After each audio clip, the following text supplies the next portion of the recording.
Hi guys, this is Dr. Nida with Keys of Health. I hope you're doing well and taking good care of yourself. This video was requested by a lovely viewer and supporter. I hope you will all find it beneficial. I'm going to talk about hair loss. This has worked for many people, and if you do it right, you will notice a difference in hair growth, strength, and appearance of the hair. If you're struggling with receding hairline, this will help with that as well. So, as always, I want to start off with the possible causes of the problem because if you try to solve a problem without addressing the root cause, it will reoccur.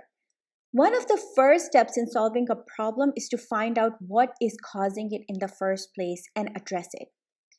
There are multiple causes of hair loss. The most common cause is hereditary. When we are dealing with hereditary causes, that doesn't mean we just give up.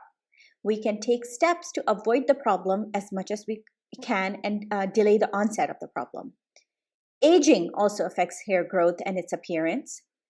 Alopecia, which is an autoimmune disorder, is also a cause. This video will not address alopecia, but since it is one of the causes, I wanted to mention it. Childbirth, illness, or other stressors affect hair growth. That's related to nutritional aspect of it, and I will talk about it in detail in just a few minutes. Hair care can cause hair loss. If you use harsh hair care products or don't give your hair the proper care it needs, they will be affected. Hairstyles make a difference. If you tie your hair in a way it pulls on your scalp, it will affect hair growth and can cause hair loss and receding hairline. The same is true for women who wear hijab like me or a hat, and they either pull their hair back to avoid slipping out of the fabric, or they wear an undercap or a hair band to keep it all in place, can also suffer from hair loss. And I will talk about what you can do to avoid that, so stay with me till the end. Hormonal imbalance can cause hair loss as well as scalp infection. Vitamin D and iron deficiency are also very common causes of hair loss.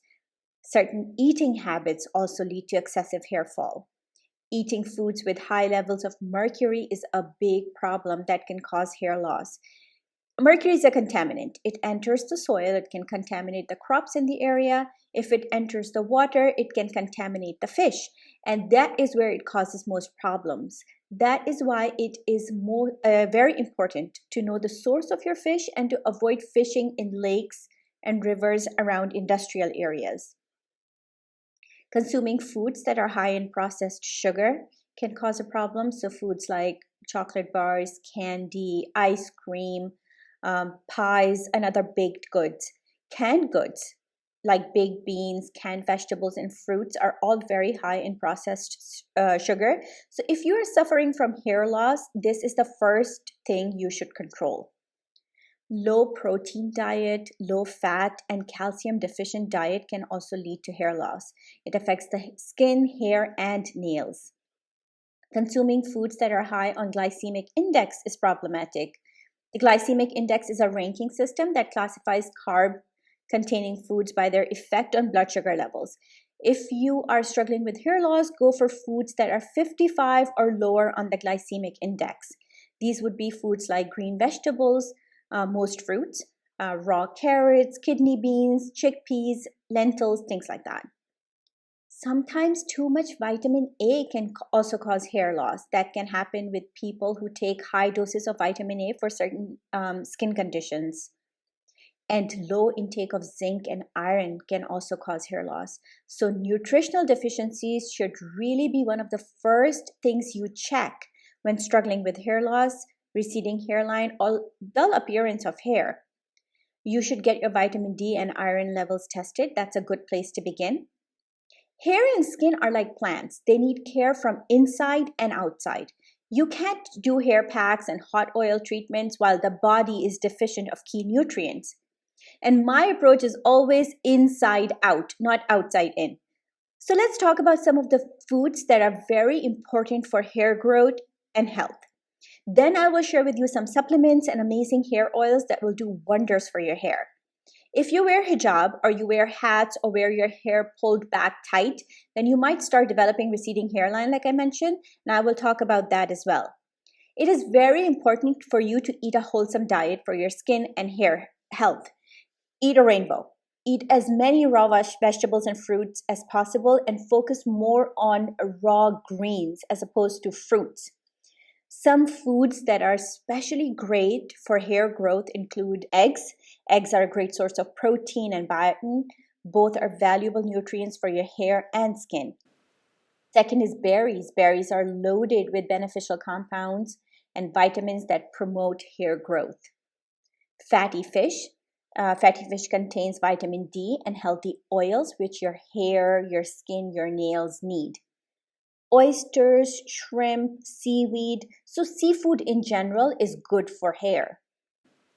Sweet potatoes, avocados, nuts, seeds like flax seeds, black seeds, sunflower, and sesame seeds all promote hair growth. Spinach is great. Beans are also very good. They're a great source of protein, iron, zinc, and biotin, which are all essential for optimal hair health.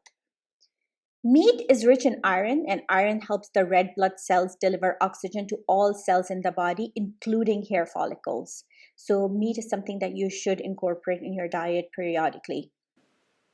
Chlorella powder does wonders for hair and skin.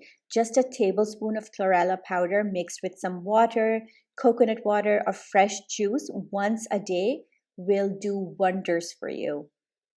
Certain supplements are also quite helpful in preventing hair loss and promoting hair growth. Take a good multivitamin and mineral supplement. You can't go wrong with that.